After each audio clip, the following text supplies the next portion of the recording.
The lights shine down the hallway. The trim goes up the stairway. Oh, and I wish I was on the job with Manny. That's all I got, man. That's all I got, man. No, that was great, man. Thanks. Who is that? It's Chilliwack. Oh, it's Arms of Mary. You're going way back, Oh, man. yeah. Oh, yeah. You're not that old to be listening to Chilliwack. No, I just turned 40 last April. Damn, so where's the Chilliwack come from? The old man? Yeah, pretty much. Gotta be the old man. Yeah, it's both my parents, yeah. They're boomers. Back in the day when the album cover was like an art piece, man. Yeah. I don't know if that happens anymore these days. No, not really. Like there was always an epic kind of image or something, like a lot of fantasy. Yeah. A lot of lions and wings and stuff like that. Yeah, stairways. Sean, welcome to the show, man. Thanks, man. I'm honored to be here, bro. This is amazing to have you on the show. Thank you. We're gonna talk just about a bunch of just renovation stuff, man. Yes, let me just shut my don't worry about that. It's all good. So we're gonna just let it roll. You're GC. You do a bunch of projects. Have you tackled the whole house yet? No, not you entirely. Want to? In a sort of. It's kind of a yes and no, eh? It depends on what they want done. So mostly, I'm starting to expand more into general contracting, I guess you can say. I try and stick to the jobs that are specific to my skill. Yeah. So a lot of carpentry, drywall. So like basements are great, but then what I'll do is I have a plumber and an electrician in Hamilton. Then I got another set out my way that I'll hire for those. And if the job doesn't work out for me and they're still looking for them, I just pass the name on. Nice. Yeah. I do the exact same thing. It's easier that way. So we got a good, there's going to be a bunch of stuff. We were talking off mic before we got started, but there's going to be a bunch of stuff we're going to talk about. Quick shout out to Val out of New York, Brooklyn. I'm wearing his tee, Legacy Carpentry. Solid guy doing great work there. So I'm always a fan. As everybody knows, I wear different people's tees while we're doing the show. Yeah. I do want to just bring up one little bone to pick because I keep finding out more information about this lovely Bill C-23. Oh, yeah. So the latest that I found out, one of the developers that were, I guess, lucky enough to buy the right land now, or buy the right land at the start of the year, took out a loan from a bank, $100 million loan at 21.9% on land that you could not build on. Oh, yeah. Why would you take out a $100 million loan and then buy the land for $80 million on land that you can't build on? Yeah. But then magically, 9 months later, you can build on this land. Where did you hear that one? I read it. No way. It's out there. I believe it. So either that person is going to predict the future or that person had some kind of information about something that was about to happen. Maybe influence. So the hard thing, and I mentioned this before on a couple other shows back, is all this money's gone because they're trying to streamline it, which means the cities don't have the money now. Yes. Which means the cities are going to turn around and tax everybody. Yep. So we go back to the lower middle class is all going to get taxed to hell. Oh, yeah. To cover this $230 million shortfall that these key developers are going to benefit from because they don't have to pay that money now to build homes on these pieces of land that we're never allowed to build on. Yep. So yeah, keeps on talking about a shit storm just happening. So Wow. I just wanted to share that. And it's only the beginning. I heard because I listened to one of the Niagara Rock stations a lot, and they were talking. I guess it was one of the politicians down there was complaining about not complaining, but expressing that that the average homeowner their taxes are gonna go up a few $100 a year at least just for the first year, right? Yep. And all because of this, right? Because they don't want to actually take the time, and that was part of the concern when you were expressing to that gentleman. It's all back to, even we were talking about induced demand. Like politicians have a budget and they don't stick within a budget. Well, they spend it, they blow it all because they want to get it back next year and maybe then some, right? So there's no accountability. Yeah. I mean, every tradesperson I've ever spoken to, when we do have a chance to talk on the site or whatever, if we ran our businesses the way they run the city, how would that be survivable? It's not. Like we wouldn't have another job. There wouldn't be another referral. No. None of that would happen. We have yet no money. They're constantly being given a second, third, fourth, 1,000 chance to try it again.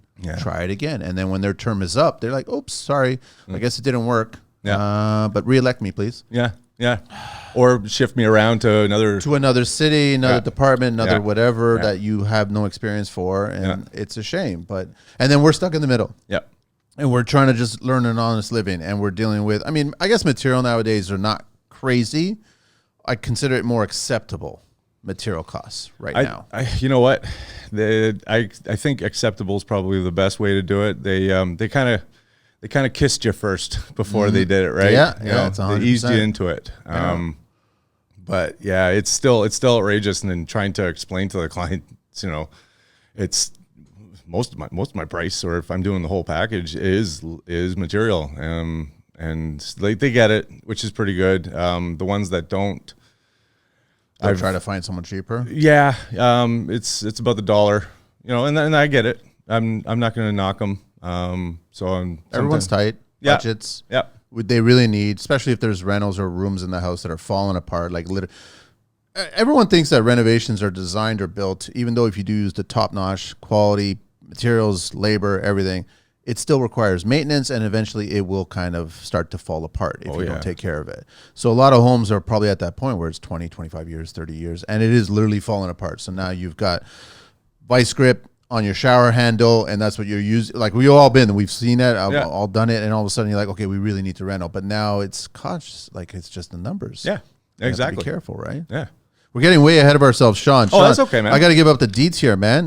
Sean Cillis, right? Yes. And Sean Cillis Renovations, 12 years you've been at it, but you've got a bunch of other history going on before that. Yes. Info at SeanCillisRenovations.com, at Sean Cillis Renovations on IG. That's where you will find him. Where do we want to begin? Why do you love construction? Why do you care so much? I know off mic we got started and you were like, it's because we care. We care. You know what? That's a really deep question. You're welcome to the construction life. Yeah. Let's, you know what? Let's dive into that one. You know what? I'm gonna have to say my parents. My parents were very detail oriented. My old man, for lack of a better term, actually my uncle always calls him anal. Yeah. He's just really particular. Tools have to be clean, organized. You should see his tool chest. It's like everything. Everything's got a spot, and every spot has its thing. I think I'll do that before the day I'm gone. It's hard to do that. It is. It is. You want to do that, but you know what? Like you also have to have a basis for it. You also have to know. I've tried, and I get to the point, and it's like, that doesn't work. And then I just leave it. And then things pile up. And then you just get frustrated. And then you go and do it again. And then you try and change it a different way. But it's like, I don't know. If you were to, I might share this, but I mean, my tool arsenal is just, it's kind of like a massive troll just threw up. Oh, okay. And everything is everywhere. I just kind of I shifted gears, focused on the show here. I want to get back into construction, but it's just like my tools are everywhere. And it's kind of like how some people say, like, you're a reflection of that. If that's your environment, then you can't think clearly. So it's true. It's like I can't think clearly just yet when it comes to construction. So I've told myself over the holiday break, I'm going to just tackle this. Good. Which is going to probably be a good 2 or 3 week project to just reorganize everything. Good. And then I guess a bunch of people might get some text messages or DMs from going, listen, you know what? I actually don't need 12 impact drills. Anybody want to drill? Like kind of stuff like that, right? Because you know how it is. Like I literally have 6 caulking guns because you're on a job. You can't find yours. What do? Home Depot's right there. I go buy another caulking gun. Then you kind of organize yourself and all of a sudden you realize I have 6 caulking guns. Why do I have 6 caulking guns? It's a pain in the ass. We all go through this shit, man. But you know what though? They break down. They do. It happens. But no business needs 6 caulking guns unless you're doing windows every single day, I guess. But 3 in each hand. Then you're like Freddy Krueger with caulking guns, eh? That's the Halloween outfit. So dad was anal and he was like particular. Very particular, yeah. What was his skill set? What was his like? You know what he learned?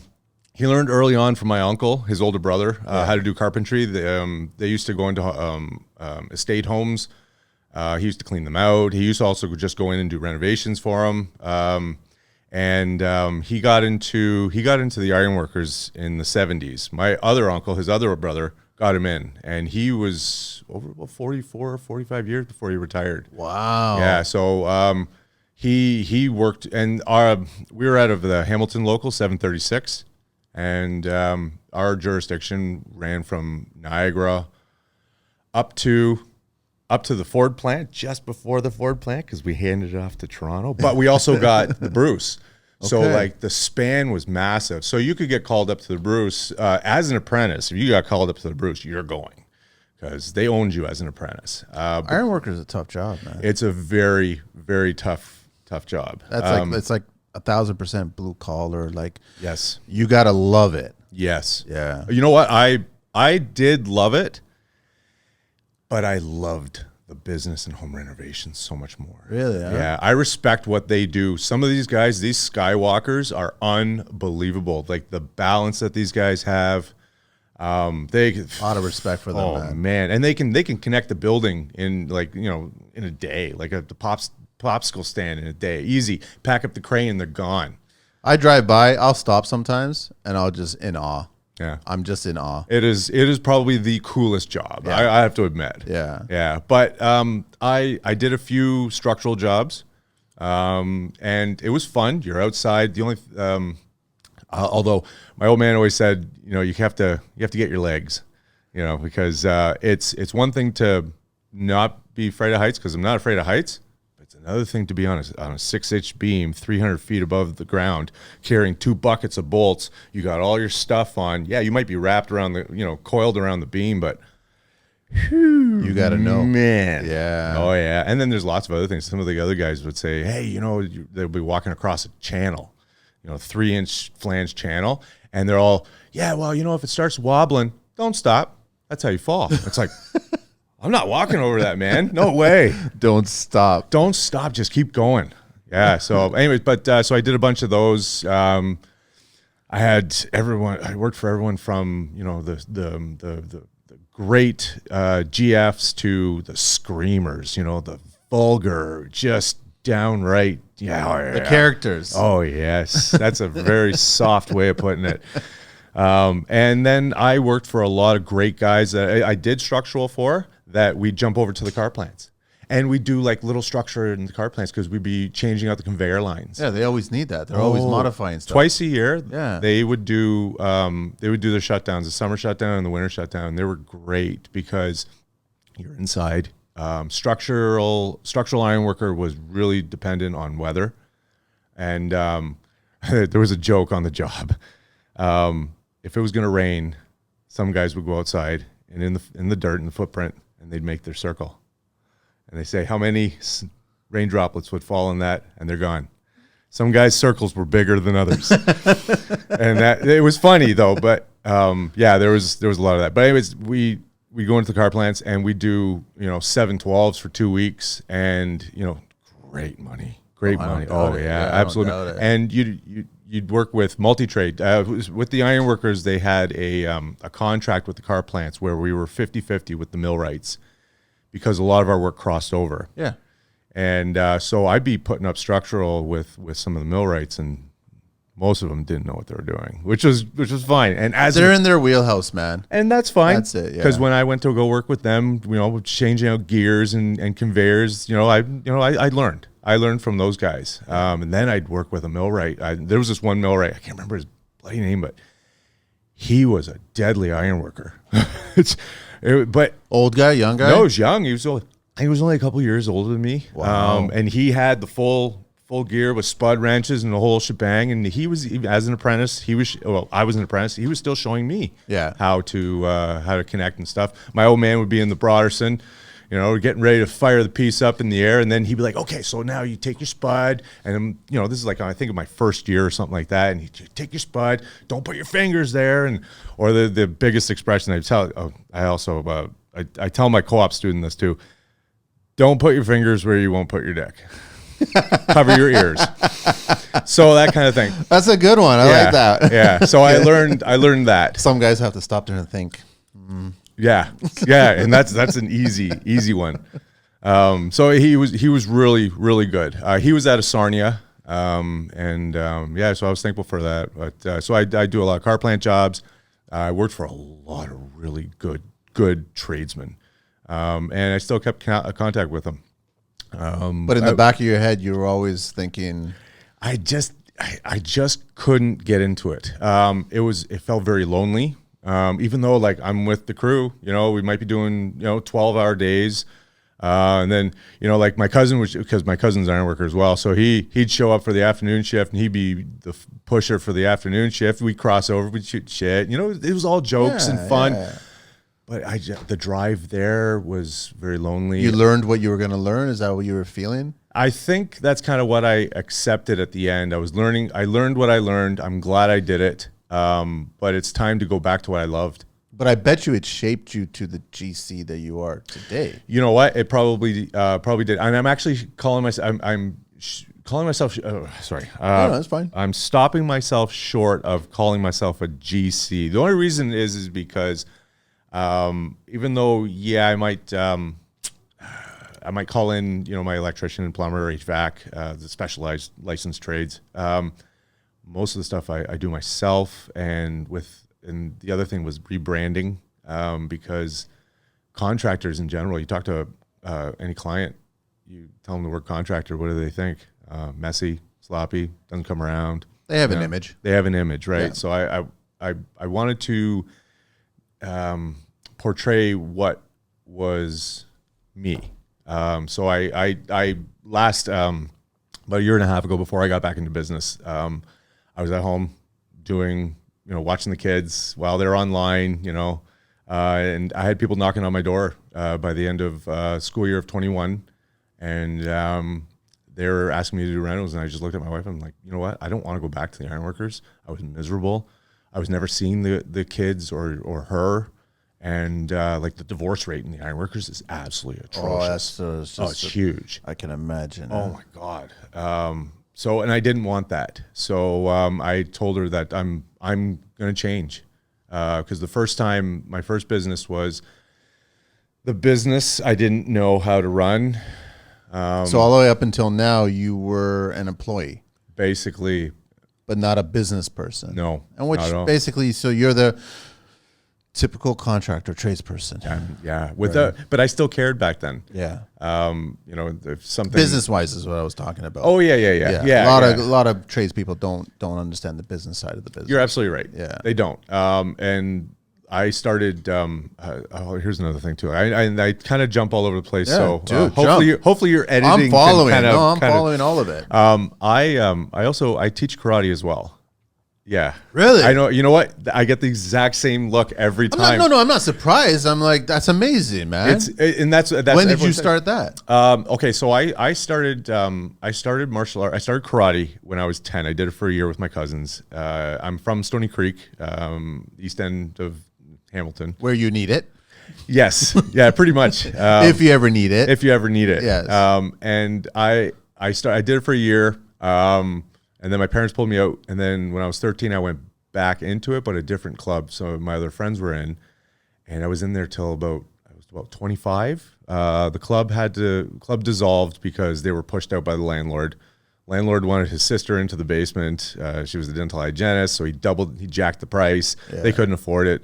Both my senseis were tradespeople. Well, actually, my one was an electrician, and the other one worked in logistics, so they couldn't really quite afford the time. And then the other black belt family that I was teaching with took over the name, and I didn't know that at the time. So I left to do my own thing, and they found a rec center around the corner, and they kept the place going. And I only found out in the fall of 2019, about 3 months after I got my boy into karate in town. Yeah. And I found out that the owner, the head instructor, knew all the same people I did. So, and at that time, funny how that worked. It was such a small, but I felt at home at the place because even during, because I've done a ton of things in my life. After OAC, I went to a little French town called Trois Pistoles in Quebec. That? It's Quebec? 7 hours east of Montreal on the south side of the St. Lawrence, and it's like you could sneeze and pass the place. And it was French immersion program, and it was sponsored by Western. University, Yeah. Western there. Yeah. And so I did that. I didn't want to. My mom was over the moon. She wanted me to go because her girlfriend was like the program coordinator. My mom also did silk screening T-shirts for that place. So it was a big connection. So here I am, 19, all miserable. And she's like, we're going to do a road trip. So she packs my sisters, me, and like at the end of high school, we drive out there.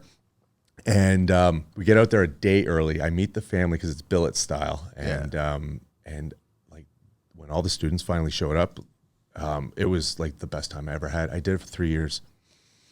And then I went to do the reverse. I went to teach English to the Francophones of Canada. Same place? No, it was in Halifax. So I went to, it was hosted at Dalhousie. I did it for 2 years there. And then I went over to UPEI in Charlottetown. Okay. And I did the summer. It was actually 2 programs. They call it an intersession in May, and then they do the one in the summer. And so you're 22? Yeah. So 22, I think when I started, 21, 22, something like that. I also did at the age of 20 in the summer, I did an international program under a company called, it was Red Leaf. I don't know if they're still around, but they worked out of Glendon College. It's a college at York University College, I think. Yeah. It's at the, it's off Bayview in Lawrence, I think it is. Yeah. Where did they send you? I was there. Oh, you were there? Yeah. Okay. So we hosted international students. And it was like the filthy rich kids from around the world. Okay. Yeah. So but it was an eye opener. It was really cool. And there was about 3 of us, I think, running the program, and we were there for about 8 weeks. So the kids could purchase a week, 2 weeks, 3 weeks. I wasn't even okay. So a little story. So it was my buddy that I met in one of the French programs. He hired me on because he had connections through these people, and I wasn't supposed to start, I think, until like the Saturday morning. He called me up on Thursday morning, and he's like, dude, I got you cleared. You have to come in now. It's an emergency. I'm like, okay. So pack up, gone. I show up. One of the students, I think he was about 17. He was trying to commit suicide. Yeah, it was really bad. So they got the parents involved. Parents flew up. Yeah, so he needed backup. So like that was one of the international students. Yeah, it was that was kind of scary. Nothing happened. Yeah. Parents, took him home, but that's how it all started. So I did the the English immersion programs afterwards, and during that time, while I was away from karate, I was trying to find gyms, other karate clubs. Trying to swing deals where I can teach, because I was teaching since like purple belt, which is like completely unheard of. Usually you're helping around blue or brown belt or stuff like that, and then once you get your first degree black belt, you're still not a sensei. You're a senpai. You're basically an understudy. Okay. And then once you earn your second degree black belt, that's basically the teaching black belt. And then but they threw me through a grueling. It was like a 2-night single black belt. Black belt grading is around minimum about 6 hours, and they break you. Wow. They break you because they want you to persevere. They want you to get above and beyond your mind and your body and carry yourself. Your thresholds. Yes. They first want to discover it. They know that you can do it because they see it. Okay. But then sometimes the nerves take over. We had a black belt grading about 2 years ago, I think now. She was ready, but that day she wasn't. And about halfway through, she said, nope, not today. And respectfully so, no problem. Did she return? Yes. Yeah, she earned it. She earned it, I'm thinking 8 months later, 6 months later, or something like that. Yeah. And now her and I teach together. So awesome, I'm the head of the sparring department, and so I teach specifically Saturdays, Saturday mornings. They're my favorite day. I used to love going to Saturday morning sparring classes when I was a kid, and teenagers, and as a teenager, it was fun. Like Saturday morning had a different feel to it, right? As opposed to like a Wednesday night or something like that, right? Do you want to give them a shout out or like absolutely? Yeah. So first, I'm going to give a shout out to the guys who I owe it to. Sensei Steve Fox. He's an electrician now out of the Hamilton Electricians. Good for him. He works in the office, and my my other sensei, Liborio Mendola. He bounced around a bit, but he was very busy with his job too and family and that. And then those Kira, Sasha Kagnich, and they took over. And I think that it's awesome. Now it's now my boys at No Limits Martial Arts in Milton. The owner Adam Molnar. It started out as a family business. His younger brother and younger sister, they own the place. They started in Oakville. Then they opened up a place in Milton. And I was there during the pandemic. It was him and I running classes online. Yeah. So he's a genius. I have to I model my business after him and his teachings. I can't even say enough about how smart this guy is. And he's got an awesome attitude. Yeah. Absolutely awesome. He has faith in you. He sees what your strengths are and he tries to implement that. And then whatever, let's say your weakness is, he tries to help you build that up. Because the club in Milton is predominantly kids. We have a lot of teenagers now, but it's all kids. When you're saying kids, what's the age bracket? He takes them in around 5. 4 is the youngest, but his club, he doesn't want to do anything younger than 5 because it's just comprehension and that. So 5, and I think our oldest right now is maybe, Senpai Mars, who teaches with me, she's 19. Okay. So she was like one of the first ones at that club too. So he was telling me that, you know what, kids are a different breed. You know, when you teach them, adults can understand complexity and multiple instructions at the same time. And you can get into depth with adults because they understand. Yep. Whereas kids, trying to really give an explanation of something and they're like this. They don't care, you know, and so you have to. They're not supposed to. No, exactly, right. No. So I was always used to teaching adults, and so teaching kids was the biggest weakness for me, and he really helped me out with that. And since then, it's been fire. It's awesome, absolutely awesome. So yeah, Adam, you're the man. He gave me an opportunity.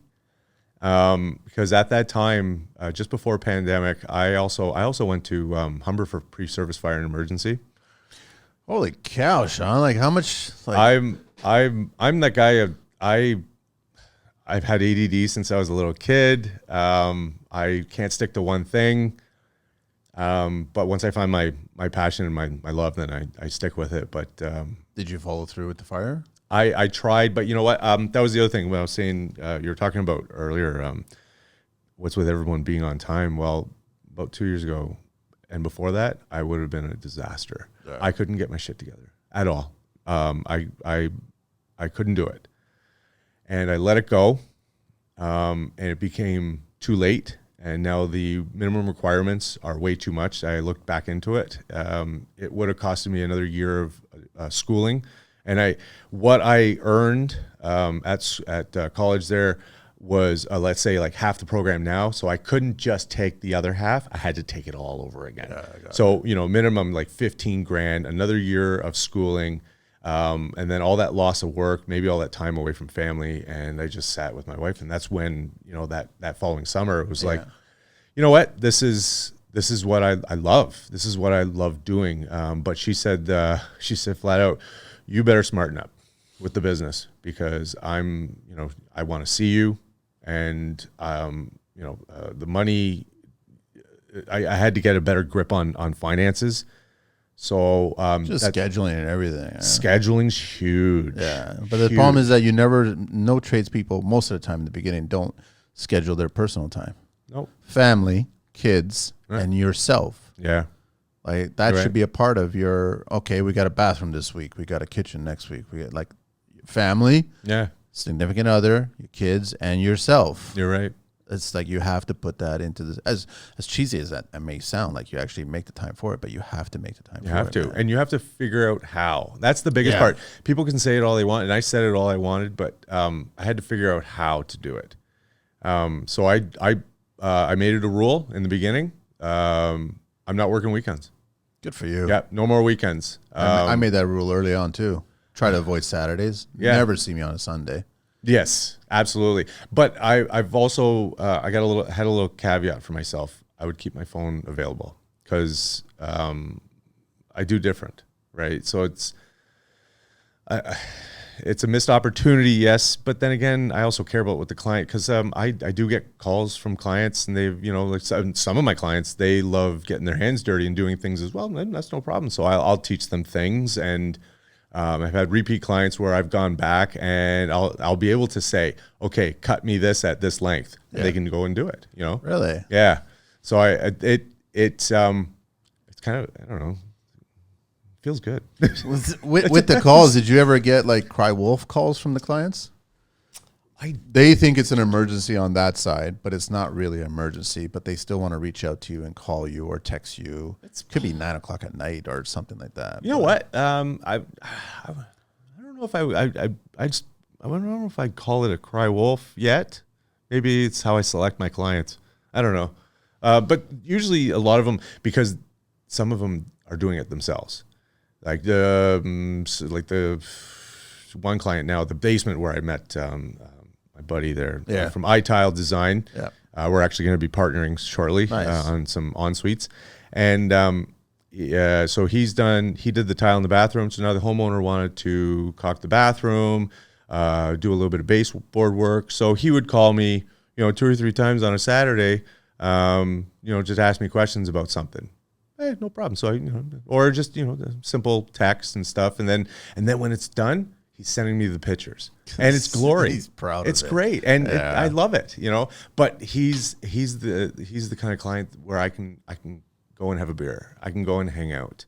I'll show up on the job. Sometimes I gotta stop myself short.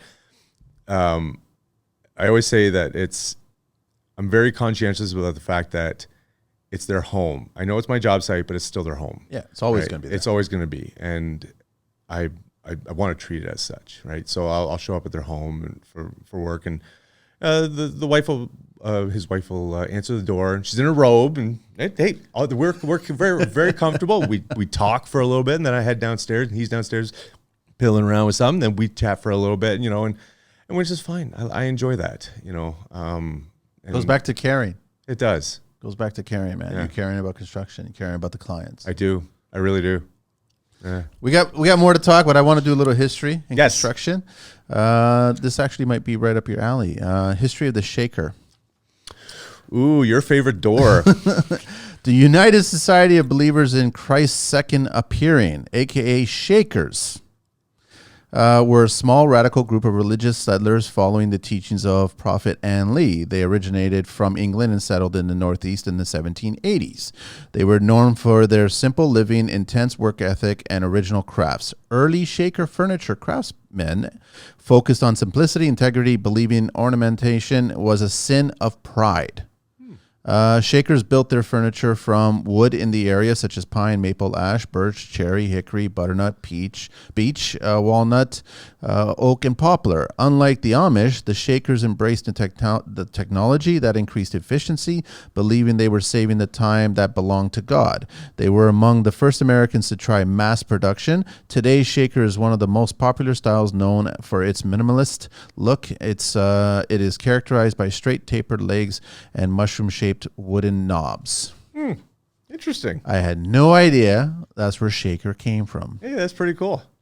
It's not that I dislike it more. It's just I'm just like, it's fascinating. Like Angelina found this out, and I was like, this is amazing. It's kind of interesting because we're so really used to a shaker door as a shaker door. Where did you find that? I don't know exactly. Oh, okay. Hey, the almighty Google.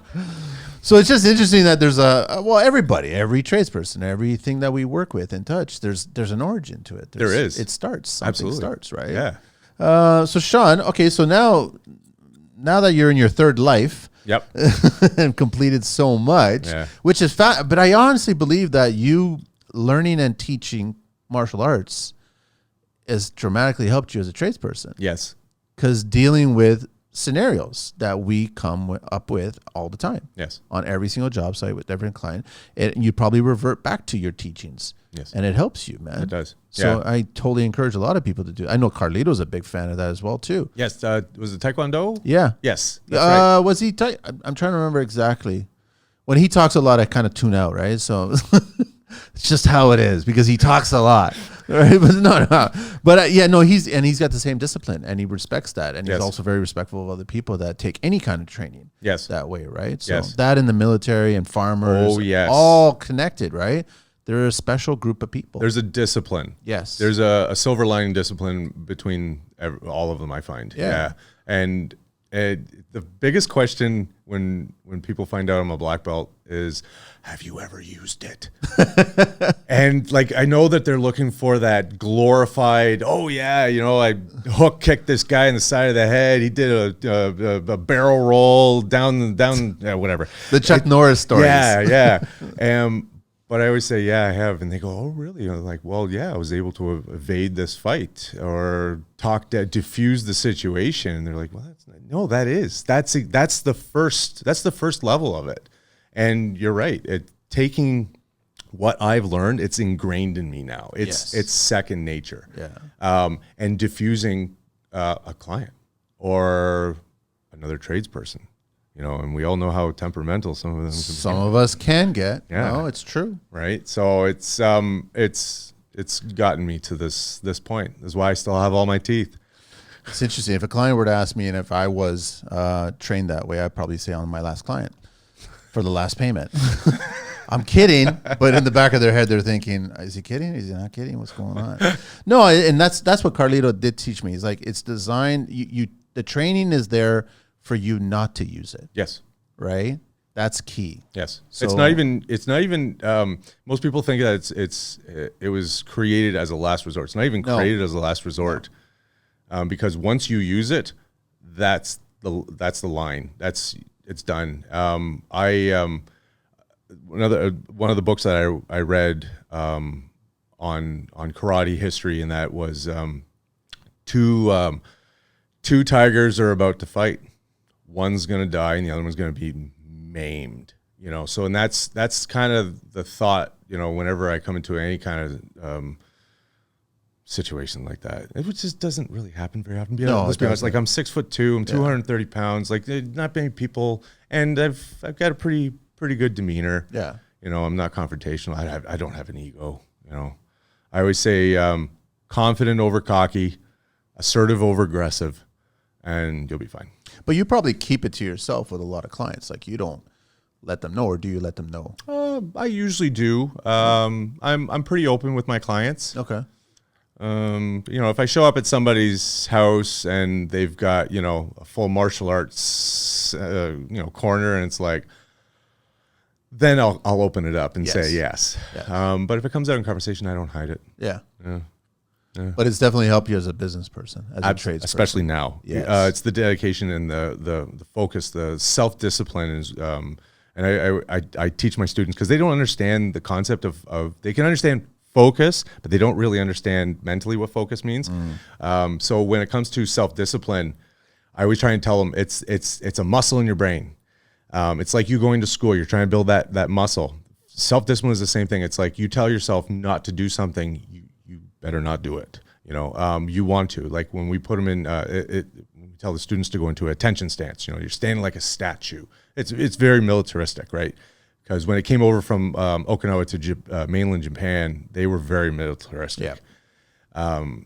So they try and give them just and that's the other thing, not to ramble on with kids because the attention's gone, right? Yeah. So try and then reiterate it every time, and then what? I have noticed a huge difference in all of them, and they're unbelievable. And I know some of them are probably going to be listening because everyone's really excited for me to be here. Oh yeah, really? Yes. Oh yeah. Besides not saying on anything yet on Instagram, I pretty much told the world. Yeah, this is the biggest thing that I've ever had to really do. Yeah. Why do you say that? Well, besides getting married and having kids, buying a house and a vehicle, this is huge. Are you thinking like, because I'm always curious too, like a lot of people get nervous about being on the show. A lot of people are hesitant because I guess they're concerned that they might say something stupid.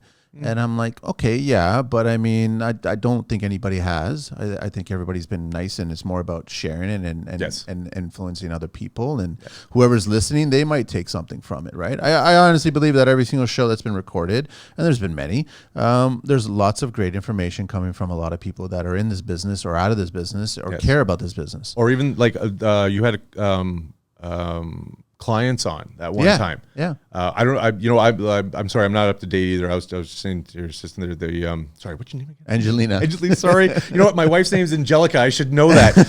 And her grandmother's name was Angelina.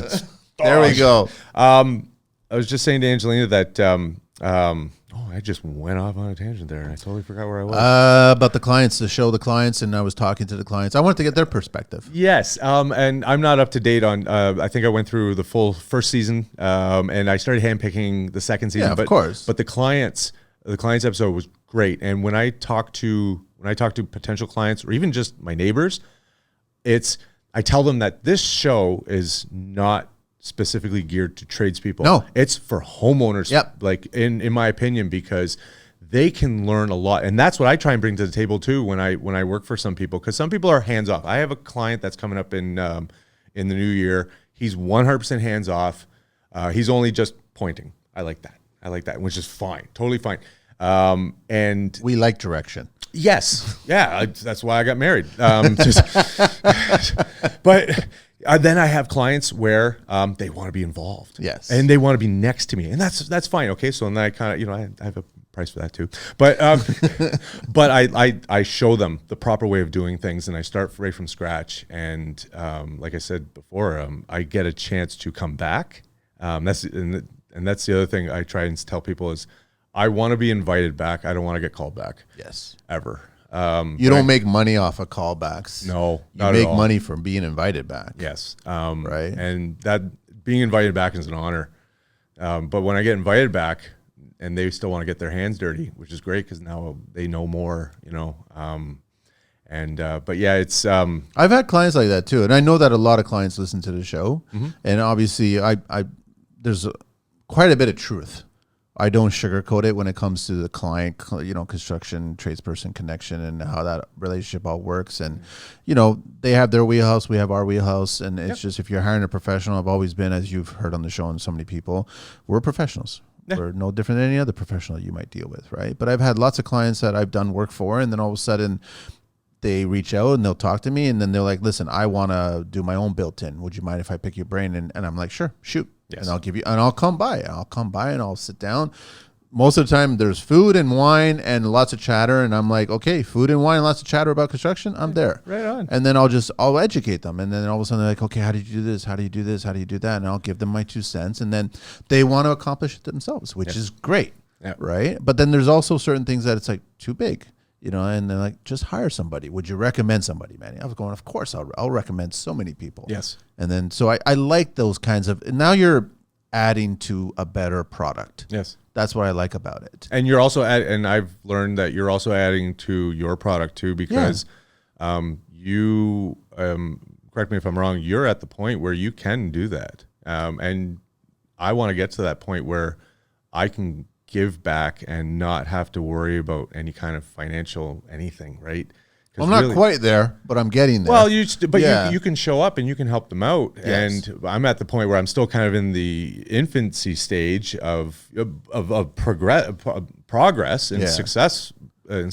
But I was telling my mom the other day that I want to get to the point where I have a couple trustworthy tradesmen working for me, and I can leave the job to go help that person. Yes. Right. Yeah. And not have to worry about it. Right. And then that's really what I want, because I've always loved helping people, and it's a teaching, and I do the same. And like, I don't know if you have, you're 40, right? Yes. So I'm assuming most of your trades are probably younger than you.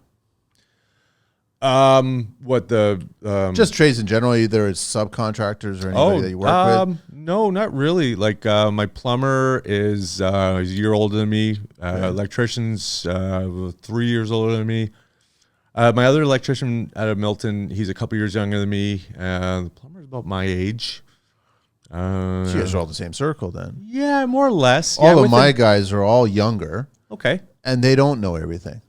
It's kind of it's good that, I mean, I'm 51 now, and I'm like, it's kind of good that I've got this experience. So then they think they know everything because they have access to YouTube and they have access to Instagram. And this is a big wake up call. I know that's a whole other story, but I mean, there's that kind of education, and then there's real construction education. Yeah. So it's just like, and then you'll teach them something. You'll share them something that, and listen, I didn't come up with everything. I didn't figure out everything. I asked somebody else, or I saw somebody else do it, and then I maybe perfected it or advanced it or something. Added your little flavor. Corner. Yeah, exactly. Something. Yeah. And that's what we do. And that's what I love about Instagram. If anybody ever browses through my page, the saved portion, I love watching innovative videos. I love to see a different angle. I love to see how someone just looked at that and just went, I'm going to tweak that and add this, and now we can use it for that. Yes. And I love that. I absolutely love it. My whole save page is all innovation. It's just fires You don't me know up. when you'll use it, but you'll use it somewhere, somehow, maybe hopefully on your own place, for your own kids, for your wife, whatever, right? So it's just nice to have those ideas out there. And the other thing I've learned is that like Instagram or YouTube or whatever, it is still a good teaching medium if you have the foundation. Yes. If you know, like, give me an example. Like, I'm in a basement right now out in Binbrook, and I was saying before, I have a co-op student, high school student.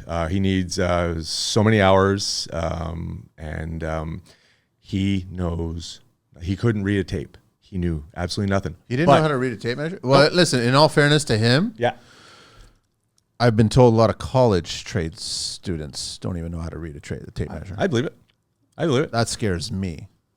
You know what? It didn't scare me because it's part of the business and finance books I was reading. A couple of the key teachings was about proper attitude. Yes. And it made perfect sense. I guess there was, like, when I do go to actually hire, it's going to be, the headline's literally going to be, and everyone's going to get a taste of it now, experience irrelevant, positive outlook on life a must.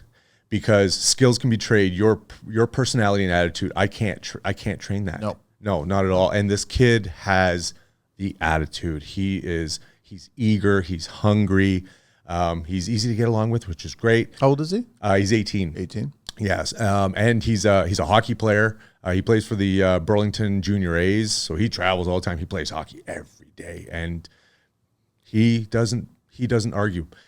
And the other thing is he doesn't question. He asks questions.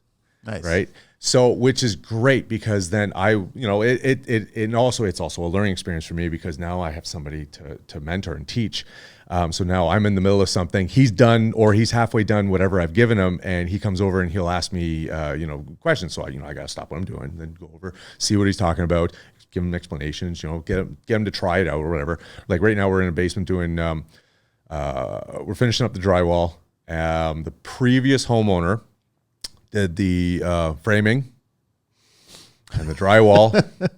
Did a really good job of framing. Oh, fantastic. And there's going to be, I'm going to be posting a WTF post on Instagram shortly on all the nonsense that I find on these homes. Okay. It's just, stuff that Starting with this one? No, it's, you got plenty of them. I've got plenty. I got plenty. It's just going to be probably a 2 or 3 posts, kind of just a bunch of different pictures. I think you were mentioning about studs being screwed in with 2 screws, one on top, one on bottom. Yeah, or the 2x4 slotted lumber that they use for crating when they wrap the banding around it. Yeah, the guys studding walls or with they're using that. They're using that. Yeah, so that's one of them. I've never seen that. Yeah, so I ripped that out and redo the studs and wow. Yeah, they're not even a true 2, but they're not 3.5. No, they're smaller. They're like 3 1/8 or something like that. And they're not made of are they made of? I think spruce. They're Yeah, still spruce. yeah, but Okay. it's all It's kindling in my eyes, man. Yeah, I wouldn't even burn it. It's just leave it with them. Yeah, but So that's the stuff that you're discovering. yeah. Holy cow! It does make for a good laugh. So I show, when I run across something, I show the kid, and I bring him over and I say, listen, this. First I'll say, what do you see that's wrong here? My old man used to do this to me. He goes, what do you see that's wrong here? And he'll be like, and he.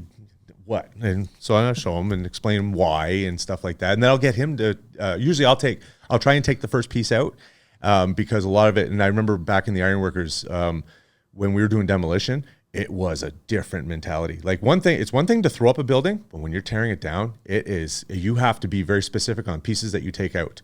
Isn't it more dangerous? Yes. Because if you don't understand what you're removing or how you're removing it or when you're removing it. it's And dangerous. Everything falls. Yeah. So anyway, so I'll take out the first piece and show him like the process, let's say, and then I'll get him to try it, just get his hands dirty or something like that. So right now, he had no knowledge of how to use the tape. I've got him down to, he's able to mark off a 1/16 of an inch. Okay. So he's done really well over the last 2 months. So he's figured out the increments, right? Yes. Yeah. And so now we're doing drywall. So I've got him mud and screw holes. And then I got him. He's doing well. He's doing well. Is he learning minus plus a 1/16 of an inch, or is he like on that track? Oh no, I haven't gotten him into that. Okay, no. I just wanted to get him to the basics. So like, right. just know what these marks are and what they're for, and how to mark. Get your V mark. In all fairness, I'm not kind of lowering it on him or anything like that, or blaming or anything like that. I'm just trying to think of at what point in my school was I ever taught how to read a tape measure, and there wasn't a single point in time. It was my old man who was a bricklayer. The problem is that he was trying to show me a bricklayer's tape measure. That's Chinese. You know what I mean? So that's beyond 16ths and 8ths and everything like that. Yeah. I didn't understand that at first. I finally got it. Yeah. But yeah, I mean, in school, they don't really stop and show you. And even when I took drafting in high school, we were using metric and we were using a tri-ruler, right? So and you've got all the different ratios and that I kind of grasped. All right, but that was kind of different as well too. But an actual physical tape measure with an imperial count on it, nobody's ever stopped me to show me that, right? Interesting. So it's kind of interesting that I'm not surprised that he didn't know it at that age. I'm not either. Not knocking the Sparkies out there, but he wanted to be an electrician. But it's now money. Now he doesn't. He doesn't want to do it? Nope. Now that he's in with me. Loving loving the building part of it. Because I've rebranded myself to a multi-trade specialist. So that was back where I tried getting away from that whole contractor idea, right? The one thing I've learned is that, or I've read about, is they call it the craftsman cycle, where the guys come in, they say, they promise the moon, they take a retention, they do about a week or so worth of work, and then they jump to the next job, take a retention. This is a big cycle, and then they do all this. And they just keep on showing their face wherever someone is barking the loudest. Yeah. But that's not the best way to run a biz. No, not at all. It's actually the worst. It is. They don't have any grasp on finances, the integrity. The list could go on. But what I always try and express to the client is how I'm different. I show up when I show up. I show up when I say I show up. Yeah. And I stay. I stay till it's done. The only time I may have to leave is if there's an emergency or because now the pandemic's made stuff really tough to get a hold of, right? So if there's a delay in materials or anything like that, but no, it's rest assured, I'm not leaving until it's done. Are you doing one job at a time? Yes. I was like that in the very beginning too as well, and then I kept it going as far as I possibly could. Mm-hmm. It is challenging, but you do get a lot of tradespeople telling you, how do you kind of make money that way? Because you've got to juggle more than one. I guess they look at it more like, which I don't agree with that whole circle, where you got 4 jobs going on. That means you got 4 deposits going on. You got 4 draws going on. Yeah. Sure, but now you've got 4 projects that you have to manage and make sure that's all going on. And hopefully your second project is not feeding your first project, and your fourth is not feeding your third. And that's usually what happens.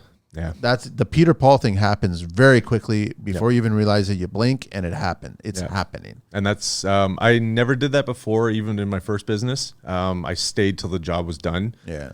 but I still didn't have a grasp of finances back then, or just a business mindset. Yeah, it's as long as you know how you work, you know what you're getting into. You're not biting off more than you can chew, and you can estimate down, to a fine point, how long the job's going to take. Yeah. You're charging. That's experience.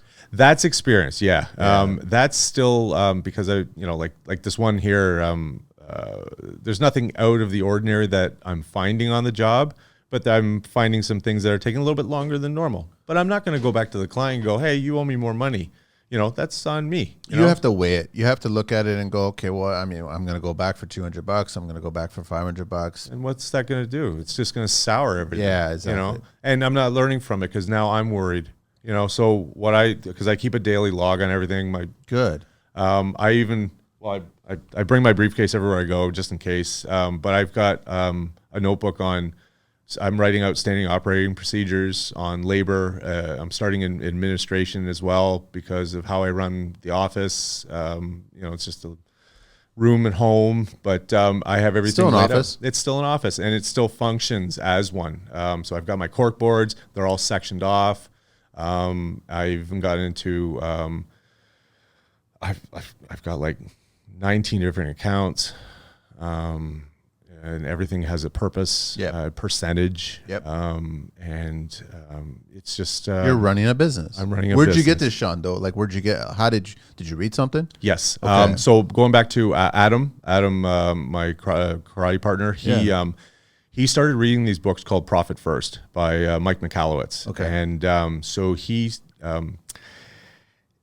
during the pandemic, while we were teaching online, we'd have a little bit of a lull in between classes. So I just kind of, he's, busy away, and I just ask him, how are you getting into this, and how are you doing this? And he'd tell me, and, read this book, check it out. So I did. So I started with Profit First for Contractors, written by Sean Van Dyke, and he's under Mike Michalowicz.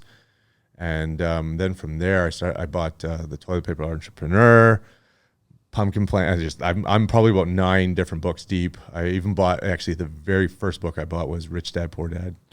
Everybody should read that. I think so, because it doesn't give you a clear path. It's anecdotal, but it gave me a clear sense of what the other side was like. And how that whole expression of, I've been doing it for 30 years. Well, you've been doing it wrong. Wrong. Yeah. So, and I've been doing it wrong. And by the way, all these books that you're mentioning, they're all relevant to construction. Yes. They may not necessarily be directly construction content, but it's all relevant to the business of construction. Absolutely. It's just a different widget. That's all it is. That's all it is. Yeah. Simple as that. Yeah. So he told me about the books.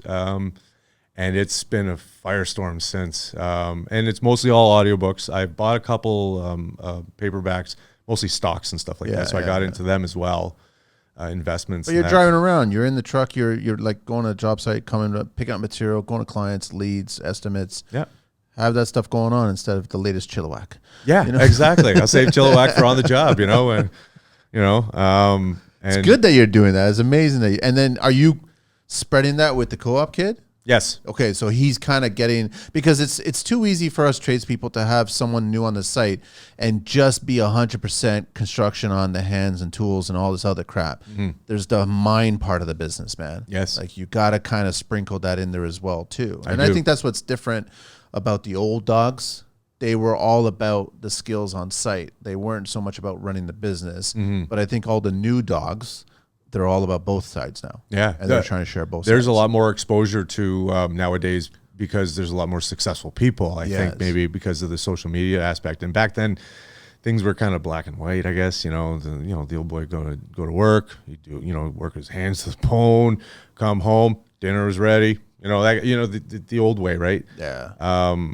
But now it's even my wife, because like when I met my wife, she had a very good financial, stability. She owned her own home first. You lucked out. I did luck out, and this was the second time we dated, so I got really lucky and apologized. But she had a really good financial discipline, And she was the reason why I was able to have credit.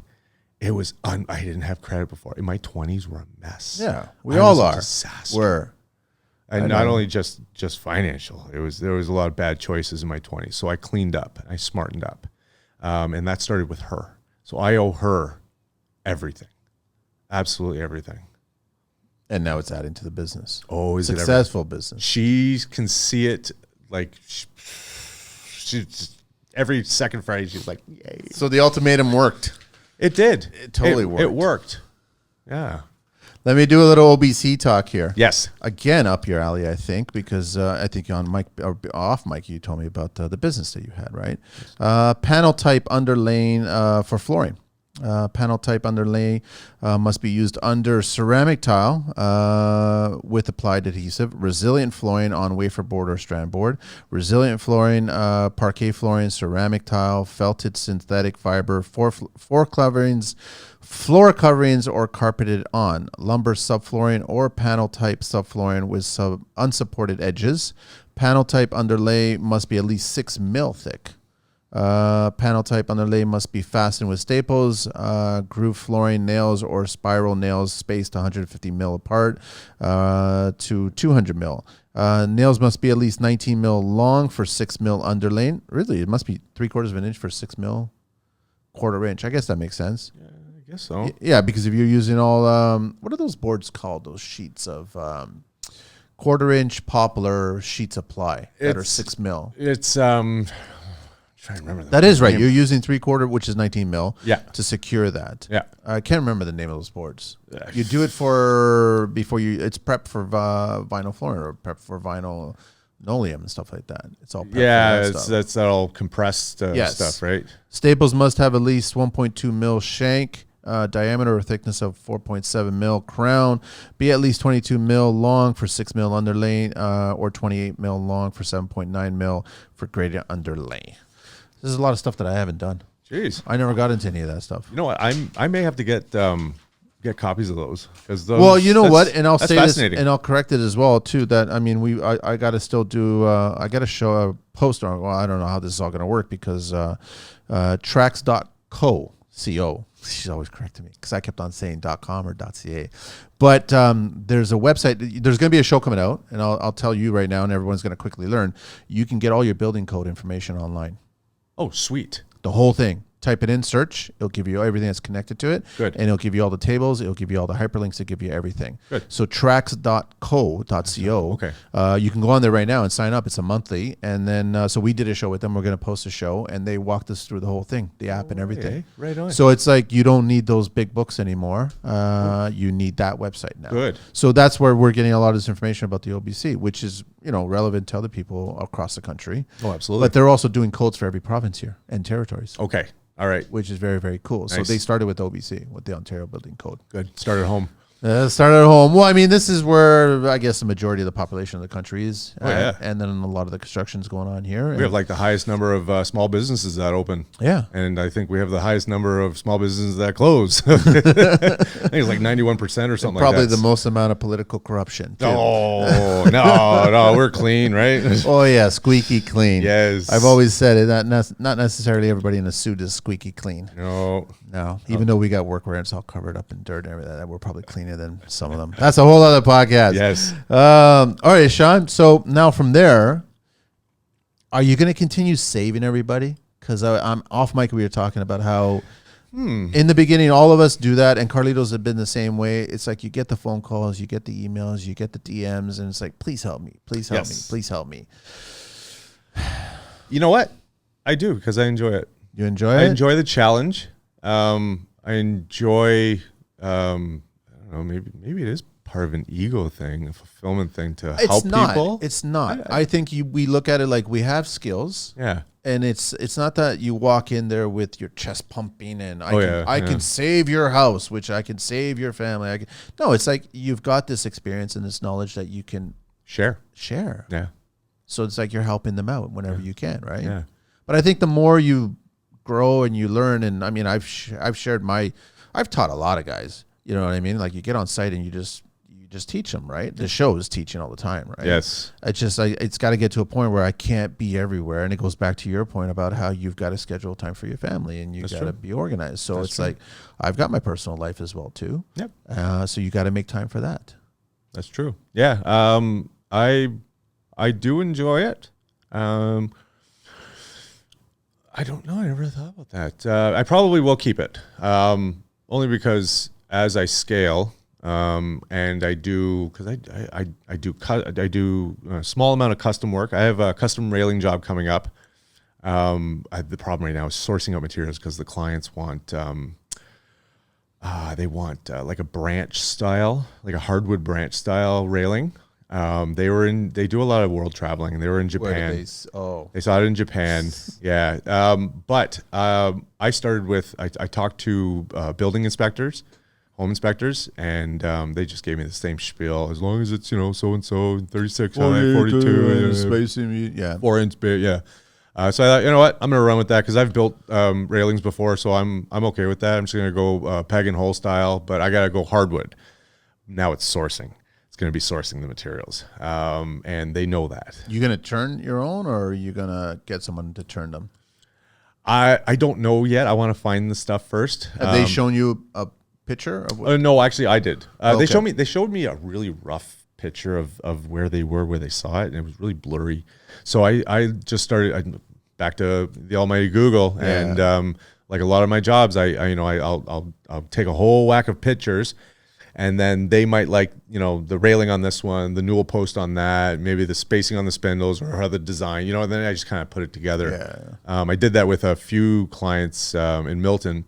One particular, they wanted this like a pergola style bench in their backyard. Nice. And they didn't know where to start, this and that. So I Googled a whole bunch of pictures. I sent it to them, and they picked out the stuff they wanted. Then I drew it up on graph paper, and all in plan view and all the full shebang. And you hard drew it, like you pen, paper, not computer, not SketchUp. No, really? Old school. Yeah, that's how we learned in trade school. Okay. Yeah, how to do it. Yeah, I'm actually starting to look into 3D renderings. Okay. But no, I did it all by pencil and paper and ruler, and I measured each of the squares, and so everything was scaled, and I was able to figure out my material list. I had the plans with me while I was fabricating it on site. It took me 2 weeks, and they still love it. They still absolutely love it. It's actually, so it's got a bench, and it's got a canopy over it. Yeah, it's on my post too. Nice. One of the earlier posts, but and it's storage too. So the three benches come up, and I put I keep wanting to call them hydraulic arms, but they're not the hydraulic, but they're the slow close arms on them, just because they have a daughter too, and they don't want to get trapped and stuff. But they store all their winter and summer stuff in there, and they wanted a little hideaway because the sun came around the backside, and they wanted to be able to pull up the dining table on the deck and eat there if they wanted to, or read a book or fall asleep, but they still absolutely love it. What was the wood that you ended up using? It was straight pressure treated. Okay. They finished it themselves afterwards. Yeah. So that was also a good trade-off, because I didn't want to finish it. I just didn't want to, but they were adamant that they wanted to do that. And I said, that's fine. I'll build the thing and have at her. So how did you price that, Sean? Hourly. Just did it. You guesstimated that it was going to take you this much. About a couple of weeks. Okay. I priced out the materials to the dollar, and I went straight local. By the way, shout out to Lumberville in Milton. You guys are awesome. No one can say enough about these guys. Pasquale, who owns the place, he's owned it for I don't even know how long. They're a mainstay. The quality of service there is absolutely unbelievable. I can't say enough about that. So it's the only shop that he has, the only store? I think it's the only shop that he has, yeah. And he's a busy dude. Yeah, I love that they survived. Yes. I totally love that they survived. Yeah. And they continue. And they still have a whole huge crew, big yard, constant, everyone's going in and out. Everyone talks about that place, how great it is. And so they've done well. So I sourced it out from them right down to the dollar. The homeowner and we went to go pick it up. And he helped me on the first day with the augering. And after that, it was all me. So, yeah, but that was hourly. That was hourly, because I told him, I said, I've done it before. Like I've built, obviously it was a little bit on the different side, But I just told them, it's going to be this much hourly. I figured give or take about a couple weeks. So they have an idea. But then you're also coming across like these WTF projects that you're going to be sharing soon. Yeah. Just certain things that just come up that Just straight up we've nonsense. all done this. Like you kind of scratch your head going, how did you figure out to build it that way? Or why did you throw 1,000 nails into that 3-inch baseboard? Yeah. Like the piece is only this big and it looks like a bed of nails. It's like, what are you doing? It takes longer sometimes when you try to calculate. Like it actually takes longer to do it that way than it is to do it the proper way. Yeah. So why not just do it the proper way? That's where efficiency But I guess they comes don't in. know the proper way. That's the thing. I don't think it whether they know it or they don't care. I try and stay away from that. It's probably check all the boxes. That's what I'm thinking. That's all what it I'm is. thinking. Check all the boxes. Yeah. I want to figure out, because I'm always trying to figure this out. What color tool are you? But I'm leaning towards Blue. Are you really? I love Bosch. Absolutely love Bosch. Now You guys are far and few, right? Because I'm the only one, and there's a handful of others. But the majority of people are DeWalt. Okay, so I'm not going to knock any company. No. But I've never had a good experience with DeWalt. Not one thing I've used or purchased has ever worked.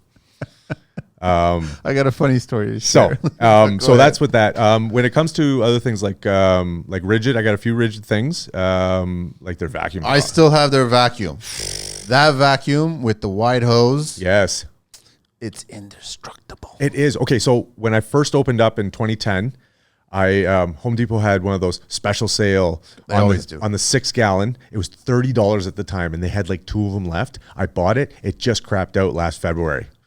Mine's still going. And you know what? It was just the brushes, and I'm going to switch the brushes out. Now I've got 2 because I bought the big 16 gallon. It's a good vacuum. They, I don't know what it is about that vacuum, but it is a good vacuum. Yeah. Wet, dry. Yeah. You could even go wet and dry and then just empty it out. It's just sludge, but it's a good vacuum. It's all good. That's why we have the punks, right? Another Sean sent me a picture. He was at Home Depot. Sean Taggy. He listens, and he sent a picture of one of the aisles, and it said picture hangers labeled. Yeah. And then he just said, Manny, I went down the aisle and I didn't see a single DeWalt there. So I just started laughing. I sent it to Carlito. I sent it to a few people. And I was like, if you listen to the show, you kind of get that joke at that point. But okay, so you're rigid, Bosch. Bosch, predominantly Bosch. All my impact drivers and drills are Bosch. So I all cordless. I bought the Power Boss, the big Bluetooth speaker. Oh, the radio. Oh, yeah. I don't care what anybody says. The best radio on the market. It is. I don't care what anybody says. DeWalt's is not better. Milwaukee's not better. Makita's that little lunchbox looking thing. Yeah. I don't understand that look of it. Whatever. Yeah. Bosch's Cube Power Box thing is amazing. The technology in it's awesome. Yes. And I think I got that thing about 3 years ago when that version came out. Have you broken your receptacle covers? Nope. Man, mine are both broken. I don't know if it's because guys using it and they just rip the cord and all of a sudden it just breaks the cover. No. And it just annoys me that they're broken, but it still kicks. But you know what though? I also work alone too, right? And I got true. The kid's very particular. Well, he's respectful. Let's put it that way. He's very respectful. So not yet. But yeah, it may happen. It may happen. Who knows? Depends on who else I hire on. But yeah, Bosch predominantly. And just recently, like I'll be cruising through Home Depot and I'll look over. There's a clearance section.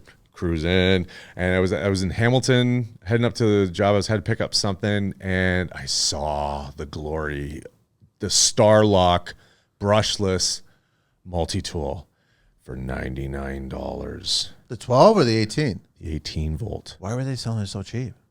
I don't know. Was there something wrong with it? No. In the box still? In the box. It was just authorized. Why are they selling it so cheap?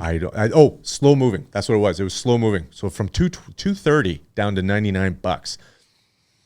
So you bought it? No brainer. Yeah, it was just a tool, but that's okay. I got a slew of batteries. Like Lowe's is great for if you want to go on clearance.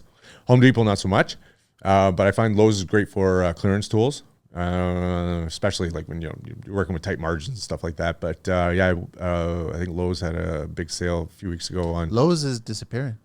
Yeah, they got bought out, right? Yeah. So you gotta They're get all in going to there. disappear. So maybe it's a good opportunity for everybody to walk in and see what's going on. That's You're going to see a lot of yellow tags on stuff. yeah. Yeah. Starluck's nice. It's great. Just keep your thumbs away from it. Fair enough. I just sometimes it's not that it's pinched me or caught me. Yeah. It just it's got these Oh, teeth. is it when you've put the thing in the and you drop the lock? Yeah. Drop the lock back and it sucks it back. Yeah. It kind of just looks like that could be a problem someday, but Yes. it never has. It's kind of, but it locks. Okay. It locks. It does, and it's such a quick release. I love it. I know. I love it so much. So for $100, man. I know. Now you're gonna spend $2,000 on blades. I will. No, man, Amazon. And that's the other thing too with these business and finance books. I've had to learn how to be frugal without being cheap, right? So now what I'll do is like before this basement job. So I think a week before the basement job, I had a list of all the tools that I needed or materials that I needed. So I just went straight to Amazon. I thought, you know what? I will Just try. check. And I'm referencing. So I've got my laptop open. I do the I got my same phone, thing, man. and it's like Home Depot and Lowe's price. I this do the and that. same thing. And so I create my list that way. So then I just send my order, and it comes in the mail like the next day. It's great. Some others are like a month and a half away, which is fine because it's half the price of what I normally would cost. So I went to buy like rigid filters. Yes. They've gone through the roof. They've doubled in price because they used to be like $27, $28 for the double pack, right? So now they're like $50. So on Amazon, I found them for like $35 after taxes. Amazon's a funny monkey, man, because if they start seeing a lot of buying on a particular item, and you wouldn't think construction items are a lot of buying, Yeah. but as soon as they start seeing it, like the price jumps. Yeah. And you're like, Okay. oh, you little shits, man. Okay. So you got to be careful. Like, it's almost like you don't want to tell anybody. Yeah, I know. Listen, Amazon's got edit safety that out. goggles for like $10 or something. Go to Amazon and buy these, right? And all of a sudden, the next week you'll see that same pair of safety goggles for like $20. You know, it's funny you say that. Okay. It happens. I'm telling you the truth. It happened. Well, you know what? It may have happened with this product. I bought a drywall banjo about 6 months ago, and $26. Holy. The whole max, the whole max, and it was. And I went to check for another one because I thought this is great, and I can get the kid to learn how to use one. $83. Fuckers, man. I know. Yeah. They do it on purpose. Yeah. I know. But you know what though? I find that Amazon's they're out to lunch when it comes to pricing, because sometimes you can see something that's like 12 times the price, right, of what it normally is, but then 6 months later it's like almost half the price. Did you ever get a Bosch? Is it 18 amp, the bigger brick battery? I bought a 4 amp hour. But I didn't get the big. 8 amp. Yeah. No, I didn't go. This I've is got a 4. I got one. How is it? It was it's big. The stupid thing about it is that they've put on a little nub, so you can't put it on any smaller tools. It's designed specifically for a miter battery tool. Oh, okay. Right. Yeah, So you got to cut that little, wink, wink from the salesperson. You got to cut that little nub off, and then you could throw it on your impact. You could throw it on your oscillating if you wanted to. Yeah. And Chew through brick. it's massive, but the thing is, like, I think it was $300. Oh yeah. Then you go to Amazon, it's $500. Nice. Then you go back to like places like Mississauga Hardware or some other place, and it's like, okay, there's so like $325 or whatever. Then you, by just chance, go to Amazon, and you're like, oh, it's like $300. They just float. It just magically floats. Sometimes you'll find, I think last week, I just checked for shits and giggles. I don't necessarily want to buy any more. I think I saw two of them with a charger for $549. Oh really? Eh? And I was like, wait a minute, 2 I know. with it. I don't need the chargers, and they're quick charge, right? And I'm like, that's a really good deal. Is it the wireless style? The charge? charge? The No. new ones? It's the quick one with the button. You got to push the red button so you can speed up. I haven't seen those yet. You haven't seen those? No, I haven't seen I've those got a yet. few of those, man. Oh, They're man. actually, I think those are the best chargers. So you throw on the battery there. Yeah. Just hit the quick release, and it gets like a full turbo. charge. Yeah, 20 minutes full charge. No way. Yes. Right on. So I like those ones the best. And that's the 8 amp hour ones That's- that could charge that up in like. it can half try. an hour? Yeah, the big battery. way. I know. So that's why I saw it on Amazon. I was like, I don't fucking need it, but that's a good deal. You need it. You need it. But it is. I mean, it's good, and I mean, at some point, these batteries are just going to get too much, and everybody's like changing up the batteries, and I don't understand it, man. Well, you know what the word I'm starting to find now that I got the kid. He needs one.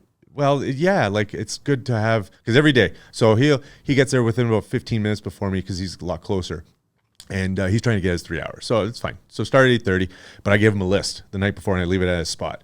And one of them is put all the batteries on the chargers. So he'll take the old ones off, put them on the guns or whatever, and get that right. So it's a constant cycle, right? So he gets into that routine. He understands, but the worst is when you go, it's like I'll be doing decking or something like that. And it's like, no power. All right, boys, we're going for lunch. It's like 10 o'clock. I do like Bosch's. They've got that 6 battery charger. I've seen those. Is it the stand-up style? I got that for $100, I think. Yeah, that's pretty good. That's not bad. Yeah. And I like that it charges each one. So you could throw all 6 on, do one, full charge, next one. Oh. Yeah. So they're charging fast, I think 20 minutes. Really, eh? So that's why I like it a lot. Yeah, that's right? pretty cool. So that's why I've got all these red button ones. I've got the older one. I've got one wireless one, but I'm always using that 6-pack one. Yes. I like that the best. best. It's convenient, It's too. convenient. Right? It's right there, right? Yeah. But then you get the Milwaukee boys talking about, ours is better. They have their 6 version. And I'm like, everybody's tool brand is good. Whatever works best for you. Exactly. Your job site. Exactly. That's all. And if DeWalt, you got pictures to hang, then by all means hang some pictures. Yeah. What reno do you like the best? Like, do you like doing bathrooms, kitchens, custom carpentry, trim, decks? What is it that you like the best? You know what? I don't know. People have asked me that before, and I still can't give an answer because my attention span's all over the place. I have an interest in everything, and one of the things that I liked about working in the ironworkers was I was never on a job for very long. So, and it's kind of the same. So I get to see a different place, different job, and change. There's a positive and negative to changing gears, right? Because I'll do like an entire house of flooring for a few weeks, and then I'll change gears for the next job, and it's like it's just drywall or it's a bathroom, right? So things, the mentality changes, the pace changes. My music changes. It depends, right? Because I love hanging doors, and it's a slower pace for me. I go right from scratch. I call it stick build. Poplar jams and you doing MDF jams? Well, no, I'll never do MDF jams because once you pop that screw in, that's it. It's done. And they can't really sustain. I try and keep it economical for most of my clients. Joint pine. Yeah, finger joint.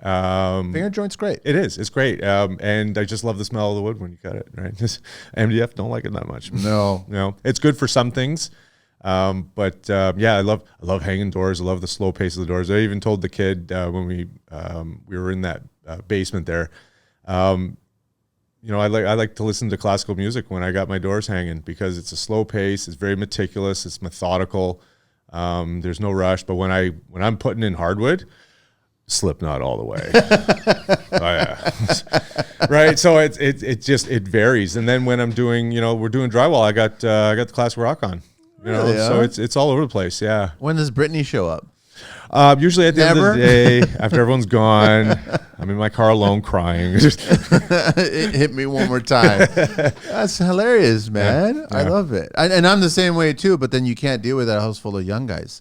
You start throwing on jazz, you start throwing on classical, and they start looking at you going, what is this shit? Then they put on their Euro beats. That one track is about 30 minutes long. Yeah, and it's the same beat. It's the same beat. And I'm like, Is this still the same song? Because I've already moved all this material in here, man. What's going on? Yeah. Just leave it alone. Leave it alone. That's why sometimes I like the noise canceling earbuds. Those are good too. They're good. They're good for most applications, but not all. They can be, and I told the kid too about this. It was a number of years ago. I was on an ironworker job where I heard about on another job where the kid had noise canceling earbuds and he was in a hole cleaning it out, and the old boy, his father was operating, and I think he buried him. Oh, yeah, because the kid couldn't hear. Right, because he had them in, and it was So it was that was sad, but that was a good learning experience because now I know when to and not to. Yeah, It's hard on a construction site. I know concrete guys have talked about that, especially when there's a pumpcrete and cranes and you're hoisting. Oh, absolutely. Yeah. You gotta have your ears alert, right? Yes, absolutely. Yeah. No, even like I would say like don't even put the speaker on. You know, if they're also adamant about against music. And they want to crank it all the time. Yeah, but that just creates another problem. Yes, it does. Yeah. You always have to be on point, especially when you're operating with machines. Period. Anything machine related. There's new headsets that are out on the market already, I think, that actually cancel the harsh noise, but still let you communicate with other people. So you could still hear people talking to you. No way. But you're getting rid of all those really high-pitched, harsh machinery noises and stuff. So you're saving your ears, but you're still aware. Really? That's interesting. There's a lot of two-way like communication. So a lot of crews will throw on the headset.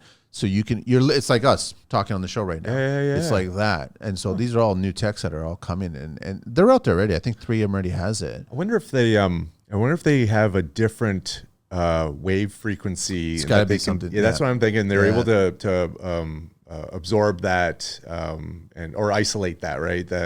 That's interesting. I mean, gone are the days. I remember we did the Profasco show, and we were there, and they were giving us the heads up on all the decibels and damages and how loud a certain tool is, and it's like the more time you spend in construction, the easier you are about. I don't give a shit. I look like an idiot putting on these cans and protecting my ears. Yeah. I'm protecting my ears, man. Yeah. Well, the worst thing we've learned this: your head between 2 joists, and you're using an impact gun. Mm-hmm. I don't care which impact gun. It's that reverbs like. Oh yeah, piercing in your ear, man. Yeah. You can't. I can only imagine sheet workers like metal, HVAC guys. Like it's harsh. Pin knockers, man. Man. You're banging on that stuff. It's just rattling all day long. You know, you don't want to be the old guy going, huh? What? Yeah. No, you don't want to be like that, man. Yeah. I remember doing some shutdowns in the like Dofasco or Stelco or something like that, and I'd gear myself up from head to toe. I'd put on, the respirators, earplugs, the full shebang. Like I was asking for goggles. Like I'm one of the very few, well, mostly the apprentices were doing it because they stressed it. But I always had to make sure. And then there's my old man saying, "Hey, bring an extra change of clothes because you don't want to get into your truck all dirty." So he fabricated this little seat for his hitch. He'd sit at the end of it, change his boots. He'd strip right out in the bloody parking lot. I love it. Oh yeah, and he'd put on nice fresh clothes and cruise on home, and he's all fresh as a daisy. And so it's. I hated those earlier days. You get into your work van, and all of a sudden there's like a layer of dirt and dust on the dash. I can't stand that now. I got rid of that a long time ago. I take my I take my truck to the auto spa every few months. I have to. It's a different feeling, man. When you walk in there at the end of the day, he's right about changing your work, man. Yeah. Like it's just you're covered in dirt and whatever. Yeah. Man. Yeah. Get into a clean vehicle. Yeah. Get home looking relatively presentable. Yeah. Yeah. No. I Absolutely, totally agree, man. I totally agree. It's like I don't know if you ever heard of Jordan Peterson. Of course. Like one of the lessons he says is clean your room. Yeah. Start with your environment. Yeah. And I took that to heart. Yeah. But all the tradespeople listening, your truck, your van, your workspace, that's your environment. Yeah. You can't have a pristine home and then go to work in a chaos cab, chaos workstation, chaos trailer. Yeah. You can't have any of that stuff. Yeah. Like you got to take a lot. And I see a lot of guys like they'll it's furniture making sometimes in these trailers. Furniture making sometimes in the back of the van, right? Which is totally great. Looks expensive. Yeah. But I mean, that's the kind of idea. Just organization. It doesn't have to be like cabinetry worthy. Everything has a place, and every place has its thing. And I was trying to teach the kid that. So like twice a week, I try and get him to organize the tools. Every Friday, I tell him it's a big rollback. Tools have to be reorganized, and they have to go back in their spots, and you have to know why it's in that spot, because every time you need that tool, you know that it's there. Go back and get it. Yeah. Friday's big cleanup, always. He's usually out by like 11:30 because he's got to go back to class on Fridays, but he does big cleanup. He takes all the garbage out to the truck and pops in the back. The place looks real nice because ultimately it's the homeowner's home, and they got to come down, whether they don't want to see a mess. No, A mess contributes to a negative impression of the actual work in progress. Absolutely. It does. Yeah, especially if you're sitting there trying to spout this, I'm different, you know, and then you turn out the same.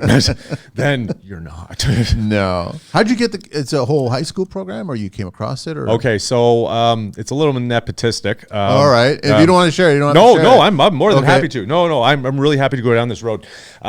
So my older cousin has hired me for a bunch of renovation jobs, and her son is in high school. Okay. One of the I think it's one of the local private schools around here. Okay. But he wanted to get into being an electrician. His mom is corporate. His dad is bank. Oh yeah, they're smart too. They're real sharp. But he didn't want to. So he didn't have any contacts, and the co-op teacher didn't have any trade contacts either. So my cousin just said, hey, why don't you just hop on with Sean? And it was great because at that time I was at her house doing her reno. And so I gave him literature. I gave him my SOP book. I said, okay, I clipped together the pages for hardwood and demo. And I said, read these over the next couple of days. Monday, I'm going to grill you on it. And he came in Monday, and I asked him questions, and he answered them properly. And that's when we got to work. And then from there, so he is my little cousin, I guess you can say. That's interesting. Yeah. So it's just a formality with the co-op program, and then he gets his hours. Yeah, he gets his hours. And it's, because it's private school, there's no WSIB involved. It's private insurance. Okay. It doesn't come out on my end. But what I do is I try and I'll upgrade my tool, and then I'll clean it up and give it to him and show him how to work it. And now he's got a toolbox with tons of tools. You know, he's got squares, clamps, stud finder, and first thing I gave him was the gloves, safety glasses, knife, pencil, and I told him, keep your tape measure on you and your pencil sharp every time, and from there you'll be fine. Carpenter's pencil or Pica? Carpenter's pencil. Listen, I love Carpenter's pencils. Okay, I don't like Picas. I don't know. I don't think I've ever. The Picas? No. Everybody all over social media is all Pica. Oh yeah. I had a Snickers version of it, and I did the mistake of leaving the lead because it comes in different color leads for different applications. I left it on my dash.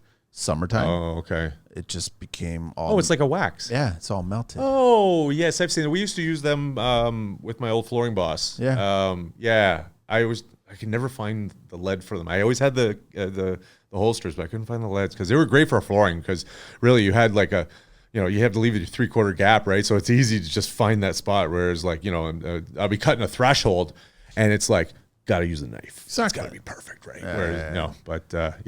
Carpenter's pencils never melt. Nope. Ever. Nope. Doesn't matter which one it is. Green Book Talk, hazards of LVT. This is kind of up your alley, no? Luxury vinyl plank or tile. Sorry, luxury vinyl tile and plank. I didn't even know that LVT also is LVP. Yep, it's just different shape. That's all it is, right? Is made of mainly polyvinyl chloride, PVC. Polyvinyl chloride is known carcinogen and contains health and environment. I didn't even know all this stuff. Oh no! Oh, it's all full of just toxins and dioxins and all this. What the hell is dioxin? Dioxin is all that wonderful stuff that preserves you. Generally only released when exposed to heat. So when it catches on fire, I guess. Hazardous if installed near a radiator or fireplace. Luxury vinyl tile can release phthalates. Is that what it is? Oh, phthalates. Phthalates. Sorry, phthalates. Yeah. For years after installation. I didn't know that. Yeah, I heard that too. Yeah. In smaller, less ventilated areas will build up. Can cause severe learning and developmental disabilities in children. It can affect... Wow, this is all from LVT and LVP. Okay. LVT flooring effects in the home are yet to be seen, but contractors consistently working with and cutting the material should wear PPE to protect against higher exposure to harmful chemicals. Absolutely. That's why I like using a knife, snapping corn snap. And that's instead of airborne and chopping, cutting. Yeah, if I have to, I take it outside and rail the upwind and... I guess everybody thinks that it looks like wood, so it must be wood, but there isn't a single piece of wood in there. Not even close. No, nothing, right? No, it's all plastic. It's all plastic. Yeah, right? and the thing is with that the big upgrade from laminate, right? So we all had the MDF. Do they still make laminate? Oh God, yeah. Really? Oh, They still make it? Yeah. Sell it? Oh yeah. Yeah. I hated laminate. Yeah, I do too, but I like it if it's well made. And I always tell a client, if they're purchasing the material, because this basement client, he went and purchased his laminate, but I told him if it's got to be like dead nuts, it's got to be solid. You got to feel it for yourself. It's your choice whether you want to go Chinese, German, Swiss, but make sure it's well made, because the old stuff was very, you could run your eye down the groove, and if you see fibers, then it's crap. But if it's clean cut, it's good. Why would we be seeing fibers? It's the makeup of the MDF. Nowadays, I think they're making it out of an HDF, the high density, right? Okay. It's a lot more compressed. It's harder. It's a hard board, right? I find the quality a lot better for a better price nowadays. But the stuff he picked up was actually really good, really nice. I checked it out. Yeah. Well, it's interesting, that bunkie that I built a couple of years ago, it comes with a VFT, right? And the guys at the bunkie place were telling me, man, you could leave it outside. It could rain. It's fine. Yeah. And we left it outside. It rained and it got soaked, and nothing happens to it. And it's bulletproof. Some of the stuff. I tried firing a nail into one. Big mistake. Good thing I was wearing my glasses. It's just compressed. Like, it's really hard. Oh, it just curls that nail and it fires off. Wow. Can't get nail through. Yeah. So if water can't penetrate a nail, and wow. Oh, but okay. So there's something to that. When people are putting them in their basements, right? Because they think they're waterproof, right? Yeah. If you ever end up having a flood, you're still tearing it out. You have to take it out to air it out. Yeah, and then technically, this is the LFT though, right? Yeah. But laminate is a different story. Laminate's done. Yeah, it's done. It's like a sponge with water. Yeah, it's toast. Yeah, we were just told that you'd have to take it out, let it air out, and then put it back in, and it'd be fine. Yeah, but that stuff is so thin and delicate. Even trying to install it'll be hard to do and LVT. Yeah, you're best off just trying to write a claim just to get new stuff. To be honest with you, because that stuff's going to tear. Yeah, all the tongue's going to bust, and you're not going to get a proper click. So a lot of clients asking you for using those kinds of flooring. Or are they going all natural wood? It's a mix. A lot of people are going LVP in the basement, wood on the other floors. A lot of people are getting into engineered. I used to be hard against engineered, because back when I first started flooring, engineering meant soft. It had that perfect finish to it, right? Yeah. So you had, it was almost like you had to be very delicate, whereas solid, it was an ego thing, I think, at the time in the hardwood industry. Yeah. But then as years went on, I started realizing there's actually tons of benefits to engineered, because it can withstand humidity differences like beyond. So now you can get into, because now I'm getting into like 9.5 inch wide. They're getting wider and wider. Yeah. But the expansion and contraction throughout the year, right? They're stable. It's fantastic. I just never liked that. Okay, there was 2 mil, and they always talked about a minimum 2 sandings, and I'm like, how would you get a minimum 2 sandings out of a 2 mil? I don't think anybody nowadays ever sands. They don't want to sand. They don't care. Because I always tell them, you know what? If you want to resand this, you're gonna have to move out. Basically, it doesn't move matter. All your furnishings. Everything's got to go. Everything. Yeah, and if you got young ones in the house, you got to get them out. Get out. Yeah. So it just turns into, and this kind of because I don't do it myself. I would just hire somebody else. Just hire somebody else. You're almost better just to rip, and I've done this before. You rip it out and do each room at a time. Yeah. Find your starting point on the floor. Yeah. Work your way, and then go into a room. Do that room, move all that furniture into that room, and then hops. That's how it works. That's right the now. best way. If you try to resand and site finish everything, you're out of the house for a minimum of 2 weeks, and then you're going to be complaining about the smell for another 2-3 months. Oh yeah. So it's nicer. People they like it because of the grooves and everything like that. You get that clean finish, but you know what? It doesn't last very long, because the way they build the substructure, it's the minimum code, it's OSB and all this nonsense. There's way too much flexibility. So when you go to refinish hardwood floor, the seams are going to start to crack wherever you filled it in prior to finishing it. It's going I've seen it too. It's just not worth it. It's good for a pitcher. Let's just say, on a bad note, if you're going to move, but, I try and explain to them, it looks great once it's finished. It's one uniform. It looks like how many kids? Glass. How many dogs?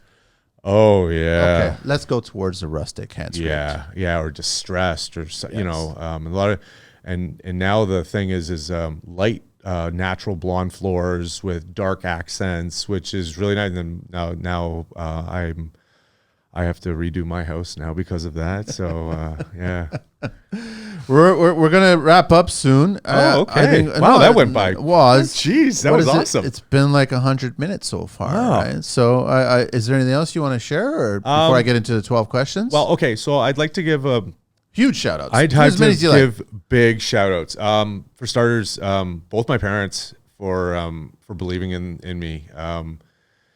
I wouldn't be who I am, obviously, as cheesy and as it sounds. It doesn't. I wouldn't be without, I came from a family of coupons in college, right? It's, my mom would stay up on Tuesdays was always leftover night. She'd stay up Wednesday night, coupon clipping. Thursday was groceries, that kind of thing. My old man, straight up blue collar. He'd be doing shutdowns, all this stuff. Hey, we're going to school. Okay, he's going to go do a shutdown to pay for that kind of thing, right? And like I said, he's particular. I wouldn't know how to read a tape without him. He gave me the foundation. And then also my uncle, his older brother too.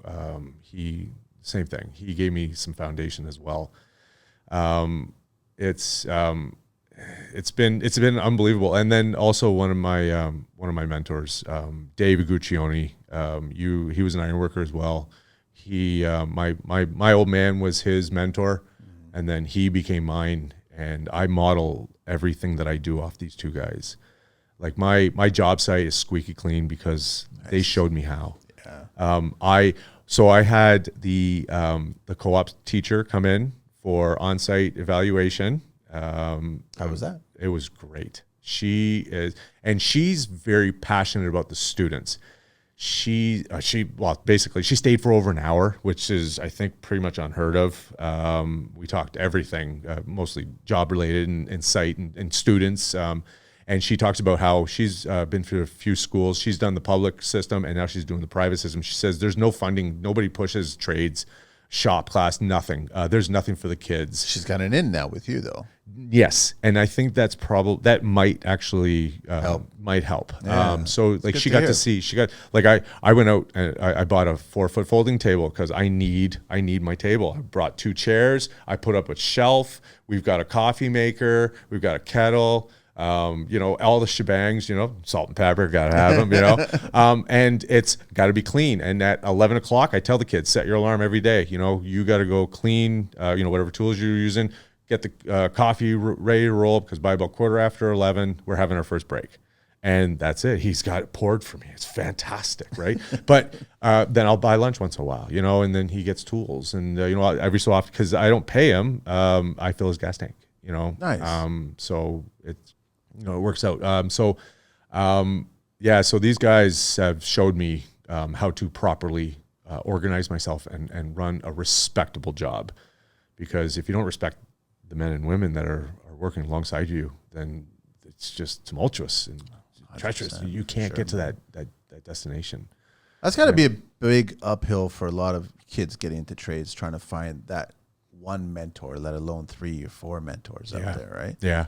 Because they're maybe a little intimidated by approaching strangers and just asking them, would you help me, show me, guide me? That's the one thing I talked about with the co-op instructor is advocation. Yeah. The kids don't advocate for themselves. We can't figure out why. We think there might be a fear of just a general insecurity. There could be an ignorance, but that also could play with the insecurity. Fear. Yeah. But I'm, and that's with the kid too. Advocate for yourself. Because I find a lot of times I'll be working and I know he's done. I can see him out of the corner of my eye. I won't address him. I'll make him wait. I'll make him. solve something. Yes, or approach me rather than just stand there and wait. Wait for the next order. Yeah, right. No. So take the initiative. Yeah, and he has. It's been like he was showing up 5-10 minutes late on every job for the first little bit, and then I did a midterm evaluation, and so I sent it off on the Friday night, and I thought to myself over the weekend, how can I? Because really, what happens is when someone fills out the evaluation, they just go, "Okay, I've done my job." Now it's up to you. Yeah. So I thought, you know what? How am I going to solve this? How am I going to put my part into this? So Sunday night, I sent him a very succinct text. We are at this address Monday. We are going to start at 8:00. Be there at 10:02 because it's going to take you a few minutes. I even gave him a daily travel log as well, just to get started. You're going to write your log, grab your stuff. By the time you walk in the door, 5:02, get your stuff down. We're starting at 8. Yeah. And since then, it's been great. It's been bang on every class, every day. It is class. It is. It really is. Class, yeah. So she's really impressed. She said flat out she's never seen anything like how the setup I got. So who knows what might happen in the future. That's a compliment to you too, Sean. I took that as one. Yes, that I'm on the right path. Yeah. Yeah. Good for you, man. Thank you. Info at Sean Cillis Renovations.com. On Instagram, Sean Cillis Renovations. Let's do the 12 questions, man. All right. I'm curious about these ones. What is your favorite construction word? Okay, so I had to really think long and hard about that. It's not really a word. It's more of a cluster of words. Can I put that together? You can do a phrase. So my big thing is plumb level square. I stress that all the time. I stress it to the kid, but over my years, I've learned that there's 2 others to add to that. Flush and aesthetic. Because I've been in these homes where they're done by, the gift of gab kind of guy, right? And the door, like I'm hanging a door and it's not plumb, studs aren't plumb. So if I hang that true, it's going to look terrible. And that's where that guy, Dave Guccione, told me on a job. He said, when you're retrofitting something, you have to also look at it from the aesthetic point, right? It may not be plumb level, how it looks. It's how it looks at the end, right? So you have to make it fit. Yes. And I've learned that those are now it's a 5-word jumble. Plumb, level, square, flush, and aesthetic. Do you have a plumb bob? I do. It's just funny when we started doing the video shows. I think it was the first or second video show, maybe the third one. Someone brought up a plumb bob, and then all of a sudden the next show, someone brought up a plumb bob, and I have one. Yeah. But not a lot of kids know what a plumb bob is, and Nope. I'm like going, okay, well, check it out because they're so used to lasers. Yeah. Lasers, right? Yeah. Yeah, that's true. What is your least favorite construction word? Same thing. It's going to be more of an expression. Good enough. I hate that. Yeah. I hate good enough. The joke always was, that looks great from the highway. Yeah. Or that looks great from my house. I know. But it was always just, I knew who was joking and I knew who was serious. I hate the good enough. What turns you on in construction? You know what? I'd have to say it's got to be someone who gives a shit. It really simple. Yeah, like you don't have to know everything. Because I can teach you, but just have that right attitude. Because it's just going back to what we were talking about earlier. It gets frustrating. It does. Yeah. What turns you off in construction? Oh wait. Nope. Wait, what? No, sorry. I already said that one, right? No. What did I say? No, that's what you said. Turned you on? What turns you off? Off. Yeah. Okay. So it was Yeah. All right. I'll fix that one. That's okay. What is your favorite curse word? I forgive you. Anything F-rated. Anything F-rated. What is your favorite vehicle in the entire world? It's I'd have to say it's the Dodge Ram 1500 TRX Rebel. Yeah. Is it a TRX Rebel or is it just a Rebel TRX? Rebel TRX. Yeah. So it's what are you driving now? The Sport. Yeah. It's but apparently it's a Rebel as well. because I checked the insurance and it's labeled as a Rebel Sport. We talking about the Hellcat engine, 700? I think that's the big one. No, mine's only the 5.7. I just have a simple 5.7. Like it's the 395 These trucks horsepower. are becoming monsters in themselves. But you know what though? They've dropped a ton of weight in them. I think it'll add a lot more plastic and aluminum. So now it's even lighter. And this thing can go. It boots. And you know what though? Like when we were looking for a new truck, we were looking at the classic models. Like I think our budget was around like 35, 40 at most. And we walked into the showroom. And what do you mean? This is recently? It was in 2019 because I had right before. Okay. Yeah. The summer of 2019 because I had a Jeep Patriot and the back seats were all folded down. I used that thing. You know, I beat the crap out of it. 320,000 kilometers I got in. No serious issues with it. So I had a great vehicle. But when we were looking for it, we wanted something, you know, crew cab style. And then we walked into the showroom and this thing was sitting there and it's all glorious blue. It had a halo around it? It did. So I looked at the sales guy because we're connected with the dealership. Okay. And shout out to Dual Chrysler. That whole family has hired me from the owners all the way down to the kids and beyond. They're an unbelievable family and just the experience there too, right? Anyway, so he goes, sit in it. So I hop in and it's like I think they went thin walled in the doors. They added 8 inches to the cab. So I told my wife, I'm like, hop in the back seat. She hops in the back seat and she was like, this is the one. So yeah, so I was on the hook for that one. But because of that, I baby it. And it has that big 12-inch screen. Yeah. Oh man, it's great. What's your least favorite vehicle in the world? I'm gonna probably piss off a few people, but I'd have to say VWs. No, you're not pissing off anybody. Not in here, but no. What construction sound or noise do you love? I love the sound of the impacts. I know they're brain rattling, but I bought the new Freak impact combo. Smart, huh? Oh, when they launched that. Oh, smart, it's genius, and the sound of it, it's just so nice. Like I'll get like a half an inch off when I'm screwing in the subfloor, and the hammer hasn't even come in yet, and it's like my old one would be hammering halfway down the screw. It's like this thing's great. What construction sound or noise do you hate? I don't know. I'd have to say it's any hollow tiles, like that sound, like when I'm going around. Oh, yeah, when you're knocking to. I hate that. It makes me very, very nervous because I know that like you can back butter and feel all you want, but once you hear that sound, it's that bothers me. It does. Yeah. What profession other than your own would you like to attempt one day? You know what? Musician. Yeah, I love probably the whole thing. I have a whole band set up in the basement. Got a full drum set, bass guitar, a couple electrics, a couple acoustics. Kids got a couple acoustics. That's awesome, man. And I'd love to just do that. Yeah. What profession would you not like to do? Teaching. The only reason is because I see it. I see what my wife goes through. Yeah. I see the nonsense that friends go through, the disrespect, how they're thrown to the wolves.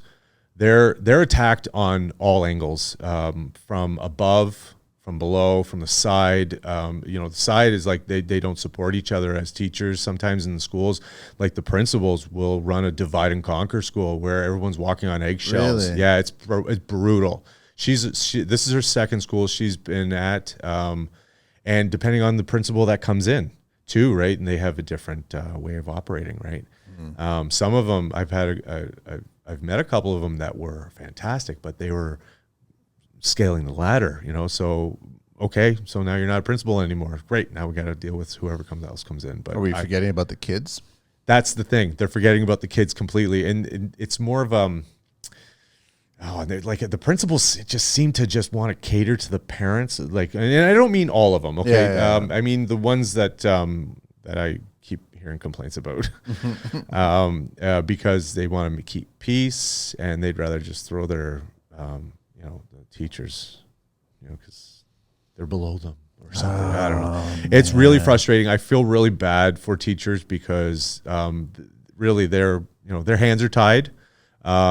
They're cornered, and it's very I don't know. It's not a great trade to be in at the moment. I think it's difficult. Yeah, difficult. yeah. Last question: if heaven exists, what would you like to hear God say when you arrive at those pearly gates? You're early. Sean, thanks so much for coming on the show, man. Thanks, man. And sharing. This has been a blast. This is great. It flew by. No, we're almost at 2, man. So it's totally good, man. I really and all the best to all the work. And then, how long's the kid with you? Oh, what's the kid's name? His name's Brett Henderson. Okay. Yeah. And he's got to get about 193 hours. I think he's pushing 100 right now. He's mid-January is when his exams start. I think he's only got one, so he's going to be pulling full days. Yeah. And then he said next summer he wants to jump on board full time. Nice. So hey, right on. Good for you, man. All right, man. Everyone reach out to him. Info at SeanCillisRenovations.com, and on Instagram it's Sean Cillis Renovations. Thanks, man. I think that's it. I appreciate that. That was great. Thanks, Angelina. We're out of here. Thanks, Angelina.